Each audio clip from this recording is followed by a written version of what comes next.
আছে বোলে মোৰ দিনত APSC চাকৰিবিলাক খুব ধুনীয়া কৰি দিলো, এতিয়া দুৰ্নীতি নহয়। মই তেওঁ কেনেকৈ মুখৰ আগত চকুত থৈ ৰঙা চকুত থৈ আঙুলিটোৱাই কওঁ যে APSCৰ দিনত আটাইতকৈ ডাঙৰ কেলেংকাৰী খলনায়কজন আপুনিয়ে আছে। হয়নে নহয় বাৰু কওক? হয়নে নহয়?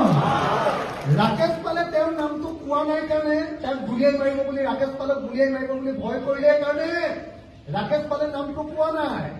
ৰাকেশ পালক এই কেলেংকাৰী কৰিবলৈ দিয়া, ৰাকেশ পালক কেলেংকাৰী কৰিবলৈ দিয়া মানুহটোৰ নামেই হ'ল হিমন্ত বিশ্ব শৰ্মা। হয়নে নহয় কওক? ৰাকেশ পালক কৈছে যে ৰাকেশ পাল কংগ্ৰেছৰ বোলে অজগৰ হাত আছিলে কংগ্ৰেছৰ দিনত। অজগৰ হাত। যদি ৰাকেশ পাল অজগৰ হাত, তেতিয়াহ'লে হিমন্ত বিশ্ব শৰ্মা কি? এই হাততকে ডাঙৰ বস্তু এটা আছে কি? আন্না কুন্ডা। আন্না কুন্ডা। বুঝে নাই? ৰাকেশ পাল যদি অজগৰ হাত, তেতিয়াহ'লে হিমন্ত বিশ্ব শৰ্মা হ'ল APSCৰ আন্না কুন্ডা।